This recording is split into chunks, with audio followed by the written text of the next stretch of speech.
சங்கம் வைத்து தமிழ் வளர்த்த மாமதுரை, வைகை கரை புரண்டோடிய மாமதுரை, காலத்தால் அழியாத மாபெரும் சின்னங்களை தன்னகத்தே ஒருங்கே கொண்ட மாமதுரை. எத்தனை எத்தனை சிறப்புகள் தான் பழம்பெரும் மூதூரான எங்கள் மதுரைக்கு. வரலாற்று எச்சங்களின் பொக்கிஷமான மதுரை மாநகரில் கத்தோலிக்க திருச்சபைக்கென தனித்ததொரு அடையாளமாக உருவாகி உள்ளது எங்கள் கிறிஸ்து அரசர் ஆலயம். கிறிஸ்து அரசர் ஆலயம் 2012ஆம் ஆண்டு முன்னாள் பங்கு தந்தை அந்தோணிராஜன் அவர்களின் மேலான திட்டமிடுதல் மற்றும் பெரும் முயற்சியினால் உருவாக்கப்பட்டது. மறைந்த முன்னாள் மேதக பேராயர் பீட்டர் பெர்னாண்டோ அவர்களால் அடிக்கல் நாட்டப்பட்டு கட்டிடப் பணி சிறப்புடன் தொடங்கப்பட்டது. ஆலயத்தின் கீழ்த்தள பணிகள் முடிந்து மேல்தள பணிகள் நடைபெற்றுக் கொண்டிருந்த வேளையிலே 2016ஆம் ஆண்டு புதிய பங்கு தந்தையாக அருட்பணி மரிய மைக்கேல் அவர்கள் பொறுப்பேற்றார்கள். புதிய பங்கு தந்தை தனது சீர்மிகு சிந்தனையாலும் இறை நம்பிக்கையாலும் மக்களின் மனங்களை ஒன்றிணைத்து மாபெரும் தொகையினை குறுகிய காலத்திலேயே சேர்த்து மதுரை மாநகரின் வரலாற்று பக்கத்தில் ஒப்பற்ற புனையா ஓவியமாக புதியதொரு கலை வடிவத்துடன் கிறிஸ்தரசர் ஆலயத்தை இணைத்தார். விண்ணக அரியணையாய் அரசரின் அரண்மனையாய் ஆலயத்திற்குள்ளே நுழைந்தவுடனே மக்கள் இறை அமைதியை கண்டு இறை பிரசன்னத்தை உணர்ந்து நிறைவான பேரின்பத்தை முழுமையாய் ருசித்தார்கள். கிறிஸ்து அரசரின் ஆசீரால் ஆலய பணிகள் நிறைவடைவதை கண்ட மக்கள் மகிழ்ச்சியால் களிப்படைந்தனர். ஆலயம் அளவுற வடிவமைப்பதற்கு அருட்தந்தை மரியமைக்கள் அவர்களை இறைமகன் தன் கருவியாய் பயன்படுத்தினார் என்று சொன்னால் அதில் வியப்பொன்றும் இல்லை. அருட்தந்தை மரியமைக்கள் இறைமகன் கிறிஸ்துவின் இறை திட்டத்தை தன் ஜெப வலிமையால் உள்வாங்கிக் கொண்டு அதனை அப்படியே கலைநயத்துடன் வெளிப்படுத்தினார். ஆலயத்தின் முன்பக்கம் நவீன கலை நுட்பத்துடன் வடிவமைக்கப்பட்டுள்ளது. ஆலயத்தின் உள்ளே மேற்கூரையில் பழைய ஏற்பாட்டு புதிய ஏற்பாட்டு நிகழ்ச்சிகள் வண்ண ஓவியமாக அழகுற தீட்டப்பட்டுள்ளன. ஆலயத்தின் பக்கச்சுவரில் இடது வலது மேற்பக்கங்களில் திருவருட் சாதனங்கள் மற்றும் இந்திய புனிதர்களின் ஓவியங்கள் கண்ணாடியில் காட்சியாக வடிவமைக்கப்பட்டுள்ளன. ஆலயத்தின் எழில்மிகு தோற்றத்திற்கு முத்தாய்ப்பாய் நின்றவர் நம் பாசமிகு பங்கு தந்தை மரிய மைக்கேல் அவர்கள். ஆண்டவருக்கு பிரமாணிக்கமாய் இருந்து இறை அர்ப்பணத்திற்கு அழகு சேர்த்தார்.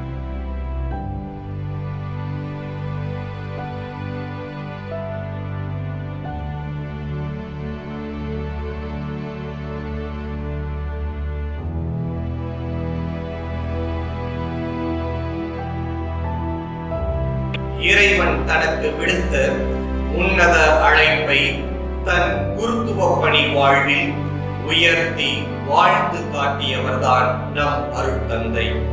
அதனாலேயே அவர் எடுத்த எல்லா முயற்சிகளும் கிறிஸ்து அரசரின் துணையால் வெற்றி கண்டது. நிழல் மாதாவின் தரிசனத்தை நிஜமாய் கண்டு அன்னையின் கரம் அசைத்த கொடியின் இசைவோடு இணைந்து ஆலய பணிகளை அற்புதமாய் முடித்தவர். நிழல் மாதா காட்சி கொடுத்த ஆகஸ்ட் 18ஆம் நாள் ஒவ்வொரு ஆண்டும் நினைவு கூர்ந்து நாள் முழுவதும் அன்பியங்களாக கூடி ஜெபமாலை ஜெபித்து அன்னையின் அருள் பெற உதவியவர். ஆலய நுழைவாயிலில் வாங்குயிர கொடிமரத்தை அழகுற அமைத்து கிறிஸ்து அரசரின் வெற்றி கொடியோடு நமது விண்ணப்பங்களும் விண்ணில் ஏறெடுக்கப்பட செய்தவர். கிறிஸ்து அரசர் ஆலயத்திற்கு வழிகாட்டு கோபுரம் அமைப்பதில் முனைப்புடன் செயல்பட்டு இறைவனின் திட்டத்தோடு அதனை நிறைவாய் செய்து முடித்தவர்.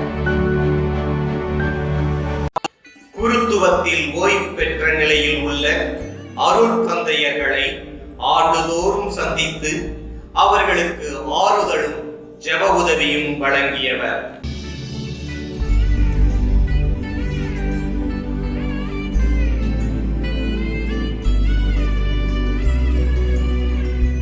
கிறிஸ்து அரசர் பள்ளியில் கல்வி, ஒழுக்கம், தூய்மை, மாணவர்களின் தனித்திறமை இவைகளை மேம்படுத்தியதோடு பள்ளியின் தோற்றத்தை விரிவுபடுத்தி அளவுற மேன்மையுற செய்தவர். புயலால் பாதிக்கப்பட்ட மக்களை பங்கு அர்ப்பணி பேரவையின் துணையோடு சென்று சந்தித்து மக்களின் அடிப்படை தேவைகளை நிறைவு செய்தவர் நம் அருட்தந்தை அவர்கள்.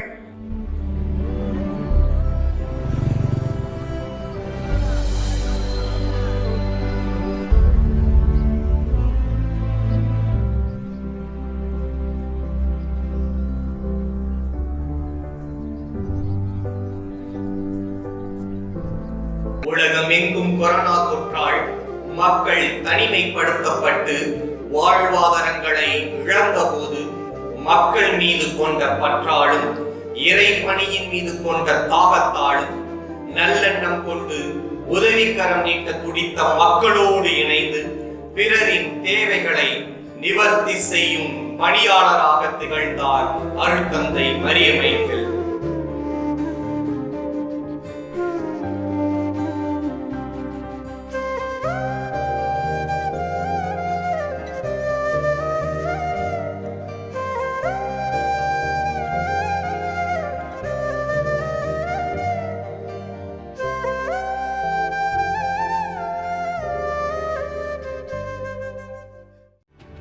பெரும் தொற்று காலத்தில் உலகமே தன்னுயிர் காத்து தனித்திருந்த வேளையில் இறை நம்பிக்கையில் பற்றுறுதி கொண்டு இறை பணியே தன் அழைப்பிற்கான உன்னதம் என்பதை ஏற்று கிறிஸ்தரசர் ஆலயத்தின் கிளை பங்கான கொண்டமாரியில் புனித சூசையப்பர் சிற்றாலயத்தை பெரும் முயற்சியுடன் புதுப்பித்து சிற்றாலயத்தை அழகுற வடிவமைத்து நெடுஞ்சாலையில் செல்வோர் வணக்கத்திற்கு என அங்கோர் ஆரோக்கிய மாதா கெபியை நிறுவினார் நம் அருட்தந்தை மரியமைக்கேல்.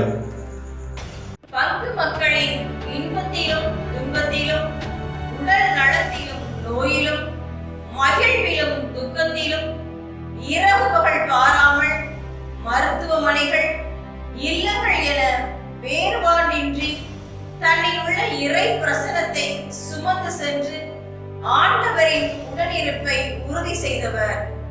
தவக்கால நிகழ்வுகள், திரு யாத்திரைகள், மாதாந்திர தியானங்கள், கிறிஸ்துமஸ், புத்தாண்டு, உயிர்ப்பு பெருநாள், நற்கருணை பெருவிழா, கிறிஸ்தரசர் ஆலய பெருவிழா, அருளானந்த சிற்றாலய திருவிழா, நடைபயணம், ஆலய அர்ச்சிப்பு நினைவு நாள், ஞாயிறு திருப்பலி கொண்டாட்டங்கள் என எல்லா நிகழ்வுகளிலும் தனி முத்திரை பதித்து மக்களை இறை பிரசன்னத்தில் ஈர்க்கும் காந்தமாய் செயல்பட்டவர் நம் அருட்தந்தை அவர்கள்.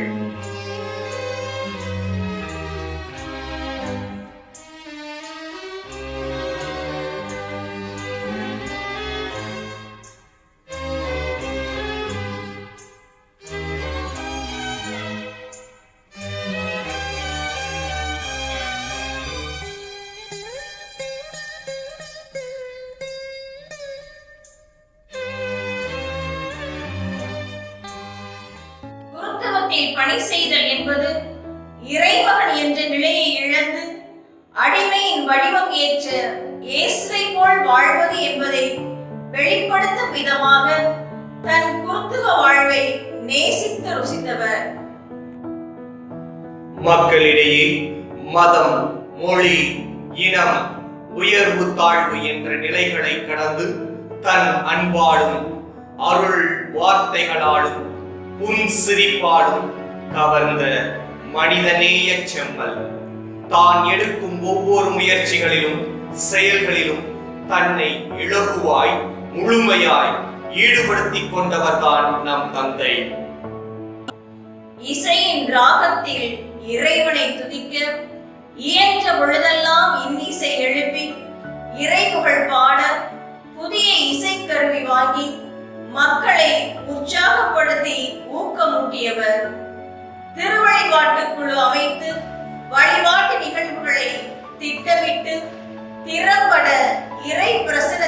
வழி நடத்தியவர். I love my priesthood. இது நம்முடைய பங்கு தந்தை அடிக்கடி கூட்டங்களில் சொல்லுகிற வார்த்தை. அவர் உண்மையிலே குருத்துவத்தை நேசித்ததுனால தான் அவரால் ஒரு நல்ல மெய்ப்பனா மக்களை அவரால் நேசிக்க முடிஞ்சது. பொதுவாக அவரை எல்லாரும் பாராட்டும் போது அழகான அந்த கோயிலை கட்டியிருக்காருன்னு சொல்லுவாங்க. எனக்கு கோவிலை கட்டினது நல்ல விஷயந்தான். நான் அதை பெருமையாக சொல்ல மாட்டேன். அவரை பொறுத்தவரையில் ஒரு மெய்ப்பனின் வேலைன்னா தல திருச்சபையை கட்டுறது, கட்டடங்களை கட்டுறதை விட தல திருச்சபையை கட்டுறது தான் ஒரு மெய்ப்பனுடைய நல்ல வேலை. அந்த வகையில் நம்முடைய பங்கு தந்தை இங்கு பொறுப்பேற்ற பிற்பாடு நம்முடைய மக்களிடையே இருந்த பிளவுகளை முதல்ல அதை சரி பண்ணார். இல்லங்கள் தோறும் தன்னுடைய நேரத்தையும் காலத்தையும் ஒதுக்கி இல்லங்கள் தோறும் சென்று ஒவ்வொருவருடைய தனிநபரையும் அவருடைய தேவைகள் என்ன, இந்த திருச்சபையில் அவர்களுக்கு என்ன இழப்பு அப்படின்னு எல்லா விஷயங்களையும் கேட்டறிந்து அந்த குறைகளிலெல்லாம் நீக்கி மற்ற மக்களை எல்லாம் ஒன்று சேர்த்து அதை ஒரு நல்ல ஒரு ஒற்றுமையான திருச்சபை இங்கே வளர்த்ததுனால தான் அவரால் இவ்வளவு அழகான ஒரு ஆலயத்தை கட்ட முடிஞ்சது. அது அவருடைய மிகப்பெரிய சிறப்பு. ரெண்டாவது, அவருடைய ஒரு தனிப்பட்ட வாழ்க்கையில் ஒரு நல்ல ஆன்மீக வாழ்க்கை அவருக்கு. அதனால தான் எல்லா விஷயங்களையுமே ஒரு ஜபத்தோடு தான் ஆரம்பிப்பார், ஜபத்தோடு தான் முடிப்பார். பிடிக்குதோ பிடிக்காதோட யாராக இருந்தாலும் ஒரு மகிழ்ச்சியோடு அவங்களை வரவேற்கிறது. அவர் திருப்பி அடிக்கடி அவர் சொல்கிற வார்த்தை, கோயிலுக்குள்ளே வர்றவங்க எந்த மனநிலையில் வேணாலும் வரலாம், ஆனால் இந்த ஆலயத்தை விட்டு போகும்போது அவர்கள் மகிழ்ச்சியாகவும் சந்தோஷமாக இருக்கணும், அதுதான் என்னுடைய குறிக்கோள் அப்படின்னாரு. அப்படி தான் அவர் செஞ்சுருக்காரு பாருங்க. இவர் இப்படி ஒரு தந்தை நமக்கு கிடைச்சது மிகப்பெரிய சிறப்பு. அவருடைய தனிநபர் வாழ்க்கையுமே எந்த குறையும் சொல்ல முடியாதபடி இருந்தது. அவருடைய பேச்சு பார்த்தீங்கன்னா ரொம்ப நிதானம், அமைதி, எல்லாத்துலேயும் ஒரு தனி சிறப்பு இருக்கும். நம்ம அவசரப்பட மாட்டார். எவ்வளோ பெரிய விஷயமா இருந்தாலும் அந்த விஷயங்களை நிதானமாக அப்ரோச் பண்ணி அதை தெளிவாக முடிச்சிருக்காரு. அதனால் மிகச்சிறந்த தந்தை. அப்படி ஒரு சிறந்த தந்தை நம்ம பங்கை விட்டு போகிறது நமக்கு பெரிய இழப்பு. ஆனால் கடவுள் அவருடைய திறமையும் பல இடங்களில் அவரை கடவுள் அவரை இது பண்ண உயர்த்த நினைக்கிறாரு, அவருடைய திறமையை பயன்படுத்த நினைக்கிறாரு. அதனால் அவர் எங்கே போனாலும் மிகச்சிறப்பாக இருக்கணும். இந்த மதுரை உயர் மறை மாவட்டத்தில் மிகச்சிறந்த பதவிகளுக்கு அவர் வரணும். அதனால் மக்களுக்கு நன்மை கிடைக்கும். வணக்கம் ஃபாதர். கடந்த 4 வருட காலமாக கிறிஸ்து அரசர் ஃபாதர் மரிய மிக்கேல் அவர்களை எங்களுக்கு பங்கு தந்தையாக கொடுத்தது கிறிஸ்து அரசர் பங்கு மக்களாகி எங்களுக்கு செஞ்ச மிகப்பெரிய கொடை என்றுதான் என் உள்ளத்தின் ஆழத்திலிருந்து சொல்கிறேன் ஃபாதர். எந்த ஒரு காரியத்தை செஞ்சாலும் அதிர்வு இல்லாமல், ஆர்ப்பாட்டம் இல்லாமல், உணர்ச்சிகளை வெளிப்படுத்தாமல் அழகாக நிறைவாக செய்வதிலும் பங்கு மக்கள் இங்கே எல்லாரையும் அன்போடு ஒருங்கிணைப்பதிலும் உங்களுக்கு ஈடு என யாருமே கிடையாது ஃபாதர். மொத்தத்தில் நீங்கள் ஒரு நிறைகுடம் ஃபாதர். என்னோட இயேசுவை பாடலை நீங்கள் பாடுறத கேட்கும்போது என் கண் ஒரு நாளும் கலங்காமல் இருந்ததே இல்லை ஃபாதர். எங்கு சென்றாலும் உங்கள் பணி சிறக்க நாங்கள் எல்லாம் பார்க்குறோம் ஃபாதர். எங்களுக்காகவும் இங்கே வேண்டிக் கொள்ளுங்க father. We miss you father. அன்பிற்கு இனிய கிறிஸ்தரசர் இறைமக்களுக்கு பணிவான வணக்கத்தை நான் தெரிவித்துக் கொள்கிறேன். நமது பங்கு தந்தை அருட்தந்தை மரிய மிக்கேல் அவர்களை பற்றி பண்புகளை பற்றியோ அல்லது அவர்களுடைய சாதனைகளை பற்றியோ நாம் எடுத்து சொல்ல வேண்டும் என்று சொன்னால் அது இன்னும் காலம் போதாது. மனத்தால் பிரிந்திருந்த நமது கிறிஸ்தரசர் பங்கு இறைமக்களை ஒரே குடும்பம், ஒரே பங்கு, ஒரே குட்டி திருச்சபை என்ற நிலையிலே அவர்கள் ஒவ்வொரு குடும்பமாக சந்தித்து அவர்கள் மனங்களோடு பேசி அவர்களை ஒன்றிணைத்து ஒரே பங்காக உருவாக்கியவர் நமது பாசமிகு பங்கு தந்தை அவர்கள். நாம் கிறிஸ்தரசர் ஆலயத்திற்காக ஜெபித்தோம். மாட மாளிகை கூட கோபுரம் கொண்ட ஆலயமாக அது அமைய வேண்டும் என்று நாம் விரும்பி ஜெபித்தோம். அதே போல நமது பாசமிகு பங்கு தந்தை அவர்கள் நமது கிறிஸ்தரசருக்கு நல்ல கலை நுட்பத்துடன் கூடிய ஒரு பெரிய ஆலயத்தை வடிவமைத்து கட்டி கொடுத்திருக்கிறார்கள். அதற்கு நாம் நன்றி கூற கடமைப்பட்டிருக்கிறோம். நமது பங்கிலே பிரிந்த குடும்பங்கள் அநேகத்தை அவர்கள் கலந்து பேசி உரையாடி அவர்களுக்காக ஜெபித்து இணைத்து வைத்திருக்கிறார்கள். மேலுமாக நமது பங்கிலே முறைப்படுத்தப்படாத திருமண உறவுகளை குடும்பங்களை அவர்களை சீர்படுத்தி திருப்பலியின் வழியாக மீண்டுமாக அவர்கள் திருமண பந்தத்திலே இணைத்து நமது பங்கின் உறுப்பினர்களாக உருவாக்கி இருக்கிறார்கள். நமது பங்கினுடைய கிறிஸ்தரசர் மெட்ரிகுலேஷன் பள்ளியிலே ஆசிரிய பெருமக்களுக்கு ஓய்வெடுப்பதற்கும் உணவு அருந்துவதற்கும் ஒரு தனி அறை அமைத்து அவர்களை பெருமிதப்படுத்தி இருக்கிறார்கள். ஆசிரிய பெருமக்களுடைய மாண்பினை அவர்கள் உயர்த்தி இருக்கிறார்கள் என்று சொல்லும் போது நாம் அவருக்கு மிகவும் நன்றி கூற கடமைப்பட்டிருக்கிறோம். தந்தையர்களோடு நான் ஏறக்குறைய பங்கு பிறவை செயலராக இருந்து அப்போ ஆலயப்பணி முடிகிற வரைக்கும் அர்ச்சிப்பு வரைக்கும் நான் அவரோட ஒர்க் பண்ணியிருக்கேன். ஆலயப்பணி முடிஞ்சு அப்புறம் பங்கு பிறவைகள் வெளியே வந்த பிறகு இப்போ சாதாரண உறுப்பினராகவும் அவற்றை பழகியிருக்கிற அனுபவம் உண்டு எனக்கு. அதனால் பங்கு பிறவை செயலராக இருக்கிறதுனாலையும் பங்கு பிறவை விட்டு வெளியே வந்ததுனாலையும் வேறு மாதிரி ட்ரீட் பண்ணணும் அப்படிங்கிற எண்ணம் அவருக்கு கிடையாது. அவர் வந்து எல்லாத்தையும் ஒரே மாதிரி சமமாக பார்க்குற ஒரு எண்ணம் அவருக்கு உண்டு. அது எனக்கு ரொம்ப பிடிச்சிருக்கு. பங்கு பிறவைகள் இருக்கும்போது எங்கள் 2 பேருக்கும் சின்ன சின்ன மனசாக வரும். மனசாக வந்து அதோட நைட்டு படுக்க போக மாட்டார். நைட்டு அது கூட பேசி தீர்த்துட்டு தான் பண்ணுவார். ஒரு தடவை நைட்டு 11 மணிக்கெல்லாம் எனக்கு ஃபோன் பண்ணி பேசி என்கிட்ட அவர்கிட்ட சுமூகமாக இது பண்ணிட்டு தான் அவர் உடம்பு செல்வார். அந்த அளவுக்கு ஒரு பக்குவமான மனிதர் அவர். ஸோ அவரை நாம் இந்த பகுதியில் போகிறது நமக்கு கஷ்டம்தான். இருந்தாலும் அவருடைய பணி சிறக்க, அவருடைய சமூக பணியும் இறைப்பணியும் சிறக்க எங்கள் குடும்பத்தோடு சேர்ந்து அவர்களுக்காக வாழ்த்தி ஜெபிக்கிறோம். நன்றி. அவர் சமூக உறவில் சிலவற்றை தங்களோடு பகிர்ந்து கொள்ள ஆசிக்கின்றேன். நம் இறை சமூகத்தில் உள்ள ஒவ்வொரு வீட்டிற்கும் சென்று அவர்களின் எண்ணங்களை புரிந்து கொண்டு நல்ல மேய்ப்பனாக இருந்து வழிநடத்திய விதம் பெருமைக்குரியது. இறை சமூகத்தில் உறவின் வெளிப்பாடாக உறவு முறைகளில் பழகியது எண்ணில்லா பேரின்பத்தை அளித்தது. நம் வீடுகளில் அவரும் ஓர் அங்கத்தினர் என்றுதான் நாம் நினைக்க வைக்கிறது அவரின் செயல்பாடுகள். எளியோருக்கும் வறுமையில் உள்ளோருக்கும் தான் நான் உலகிற்கு வந்தேன் என்று இயேசு கிறிஸ்து சொல்லியிருக்கிணங்க இவர் உதவி செய்வதில் கருணை உள்ளமாக திகழ்ந்தார். அதன் வெளிப்பாடாக கொரோனா காலகட்டத்தில் நம் பங்கு மக்களின் உதவியோடு செயல்படுத்திய விதம் வியக்கத்தக்கதாகவும் முன்மாதிரியாகவும் திகழ்ந்தது என்பதை நாம் அறிய முடிந்தது.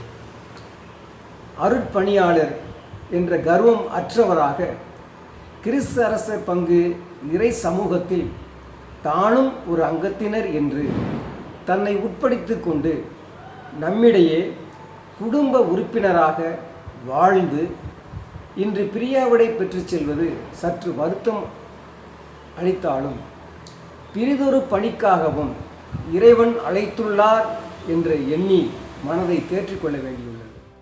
ஃபாதர் இந்த பகுதிக்கு வந்ததுக்கு பின்னால் பங்கு குடும்பங்கள் பிரிந்து போன எல்லோரையும் ஒன்றாக இணைத்து திருப்பலி காணுவதற்கும் வாய்ப்பு கொடுத்து விட்டார். இறந்து போன இந்த கொரோனா காலத்தில் இறந்து போனவர்களுக்கு முக்கியத்துவம் கொடுத்து அவர்களிடம் திருப்பலி காண்பதற்கு ஒரு வாய்ப்பும் கொடுத்தார். அப்புறம் மனிதர் நேயத்தோடு எல்லாரையும் ஒன்று சேர்த்து அரவணைத்து வழி நடத்தி கொண்டு இருக்கிறார். பழமைகளை புதைத்து புதுமைகளை விதைத்து புதிய சகாப்தம் படைப்போம் என்ற அறைகூவலுடன் என் பங்கின் 6வது பங்கு தந்தையாக வந்தவர்தான் அருள்பணி மரியே மிக்கேல் அவர்கள்.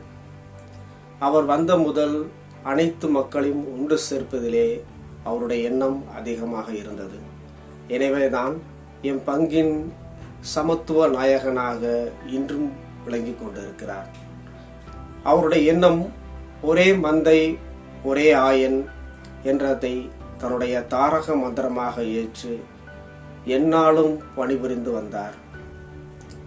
அனைத்து மக்களையும் நல்ல முறையில் அணுகுமுறை செய்து அவர்களுடன் சமாதானத்துடன் பேசி இந்த ஒரு அழகுற ஆலயத்தை கட்டி எழுப்புவதில் பெரும் பங்கு வகித்தவர் அவர். எம் ஆலயத்தின் உட்புறத்தையும் வெளிப்புறத்தையும் அழகாக அழகுற செய்து தமிழகத்திலேயே மேன்மையான ஆலயமாக விளங்கும்படி தன்னுடைய பணியை செய்தவர் எம் பங்கு தந்தை அவர்கள். ஆன்மீக பணி மட்டுமல்லாமல் கல்வி பணியிலும் எம் பள்ளியை உயர்த்தி காட்டியவர். தமிழகத்திலே தூய்மையான பள்ளியாக உருவாக்கி கொடுத்தவர் எம் பாசமிகு பங்கு தந்தை. ஃபாதரோட இன்வால்மெண்ட் எப்படின்னா, எந்த ஒரு வேலையை நாங்கள் ஆரம்பிக்கும் போதுமே அது எப்போ கம்ப்ளீட் பண்ணுறோம் அது மாதிரி ஒரு டெய்லி பிளானர் போடுவோம்.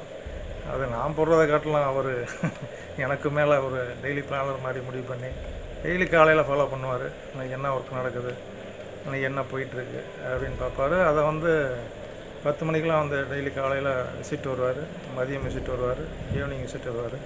அந்தளவுக்கு அவரோட ஒர்க்கில் இன்வால்மெண்ட் இருக்கும். இந்த கொரோனா காலத்தில் நம்ம குண்டமாரி சர்ச் ரெனிவேட் பண்ணும்போது டெய்லி காலையில் 9:30 ஒரு வேலைக்கு போகிறது மாதிரி கூட வந்துடுவாங்க. நாங்கள் 2 பேரும் சேர்ந்து போவோம். அங்கே உள்ள ஒர்க்கு ஃபுல்லாக முடிச்சுட்டு மதியம் திரும்ப 2 மணிக்கு வருவோம், சாப்பிடுவோம், திரும்ப 3 மணிக்கு போயிடுவோம். ஈவினிங் 6 மணி 6:30 மணி அந்த மாதிரி வேலை முடிஞ்சு வர்றது மாதிரி வேலைக்கு போகிற மாதிரியே போவோம், வேலையை முடித்து வருவோம். அந்தளவுக்கு அவங்களோட இன்வால்மெண்ட் அதிகமாக இருக்கும். டவர் வேலையை பொறுத்த முடிய நாங்கள் வாங்கக்கூடிய இன்வாய்ஸஸ் ஒவ்வொன்றுக்கும் டெய்லி காலையில் ஃபோன் பண்ணி இந்த இன்வாய்ஸி முடிச்சா, இது என்ன நிலமையில இருக்குது, அது எப்படி போய்கிட்டு இருக்குது, அந்த மாதிரி ஃபாலோ பண்ணுவோம். இந்த கிறிஸ்து அரசர் ஆலய பங்குக்கு நம்ம மரியமைக்கேல் ஃபாதர் ஒரு பெரிய கொடைன்னு தான் சொல்லணும். இவ்வளவு காலத்திலையோட இந்த காலத்தில் தான் நம்ம மேலே ஒரு பொற்காலமாக நினைக்கிறோம். ஏன்னு சொன்னால் எல்லா விதத்துலேயுமே ஒரு அமைதியான ஒரு சூழலை அவர் ஏற்படுத்தினார். ஆனால் அவர் வரும்போது ஒரு புயல் இருந்தது, ஆனால் அதையெல்லாம் அடக்கி ஒரு அமைதியை கொண்டு வந்தவர் இவர் தான் அப்படின்னு தான் என்னுடைய கருத்து. முக்கியமாக அவருடைய குணத்தில் எனக்கு ரொம்ப அட்ராக்டிவானது எளிமையானவர். அதில் இன்னும் அதிகமாக சொல்ல போனோம்னா தேவையில் இருப்போரை அதிகம் நேசித்து அவங்களுடைய தேவைகளை சந்திக்கணும்னு உணர்வுடையவர் அவர். வெறும் ஆன்மீகத்தை மட்டும் நடத்திடாமல் தேவையில் உழல்வோரை ரொம்ப ரொம்ப கண்காணித்து ரொம்ப அவங்களுக்காக பாடுபட்டக்கூடிய ஒரு நல்ல அருட்தந்தை. அவரை இந்த பங்கு ரொம்ப மிஸ் பண்ணணும்னு நினைக்கிறான். அவர் போகும்போது இன்னும் 1 வருஷம் இருக்கக்கூடாதா என்ற ஏக்கம் மனதில் இருக்குது. அதனால் அவர் எங்கே போனாலும் எங்கே சென்றாலும் எந்த பணியை செஞ்சாலும் நிச்சயமாக அவர் சிறப்பாக செய்வார். அவர் செய்கிற எல்லா காரியங்களையுமே த பெஸ்ட்டாக நம்மளால் உணர முடியும். எல்லாருடைய மனங்களிலும் அவர் இடம் பிடிச்சிருக்கிறாருங்கன்னா அது கையமே இல்லை. அவரை ரொம்ப ரொம்ப இந்த பங்கு பங்கு மக்கள் மிஸ் பண்ணுவாங்க அப்படின்னு தான் என்னுடைய கருத்து. அவர் எங்கே சென்றாலும் நல்லா உழைப்பார், நிச்சயம் நல்ல நல்ல காரியங்களை செய்வார். அதன் மூலம் ஆண்டவரை அதிகமாக அவர் பிரதிபலிப்பார். இயேசுவின் சீடனாக அவர் விளங்குவார். அவர் எடுத்துக்கொண்ட அந்த ஊழியத்தை சிறப்பாக செய்வார்ன்னு நம்புகிறேன். அவர் எங்கே சென்றாலும் அவர் பல்லாண்டு வாழணும், நல்லா இருக்கணும், நல்ல இன்னும் ஊழியங்கள் பல செய்யணுங்கிறது என்னுடைய வாழ்த்துக்கள்.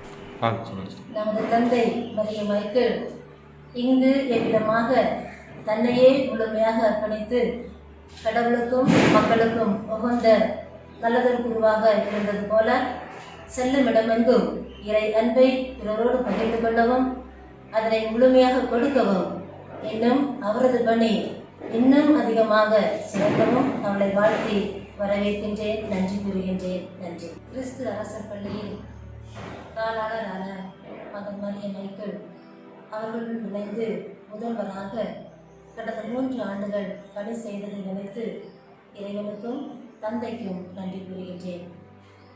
இவர் தனது வாழ்வில் இறைவனை ஆழமாக அனுபவித்து இறை அன்பை தனக்காக்கிக் கொண்டு தானும் வாழ்ந்து பிறரையும் அன்பில் வாழ தூண்டியவர்.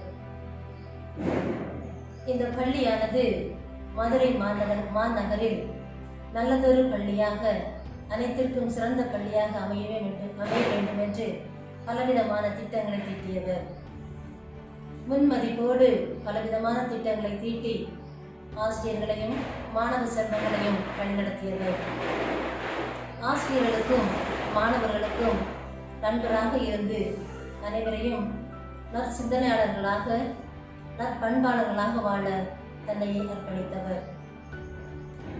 பெற்றோர்களிடத்தில் அன்பு கொண்டு அவர்களின் இன்ப துன்பங்களில் முழுமையாக பங்கு கொண்டு அவர்களோடு உடனிருந்து அவர்களுக்காக தன்னையே முழுமையாக விட்டுக் கொடுத்தவர்.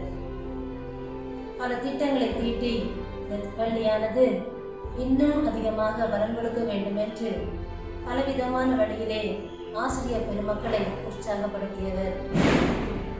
இவரது பணியானது இங்கும் எங்கும் செல்லும் இடமெல்லாம் தனது அன்பை பிறருக்கு பகிர்ந்து கொடுக்கவும் அவரது பணியானது இன்னும் சிறக்கவும் வாழ்த்துகின்றேன், வணங்குகின்றேன். தந்தை மரியமிக்கல் அவர்களின் ஆளுமையின் கீழ் ஒரு வட்டாரமே அருட்பணியில் மிளிர்ந்தது என்றால் அது தந்தைக்கு இறைவன் வழங்கிய அருங்கொடை. தன் நெஞ்சில் கனிவு, நேர்மை, உறுதியான மனம், மனித நேயம் கொண்டு பெயர் புகழ் பெறும் எண்ணம் சிறிதும் இன்றி கடந்த 4.5 ஆண்டுகளாக கிறிஸ்து அரசர் பங்கில் சிறப்பாக பணியாற்றிய நம் தந்தையை வாழ்த்துவோம், வணங்குவோம். கிறிஸ்து அரசரின் அருட்கரம் தொடர்ந்து அவரை வழிநடத்த ஜெபிப்போம்.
விடை பெறுகிறேன். உங்கள் இதயத்திலிருந்து அல்ல, இருப்பிடத்திலிருந்து.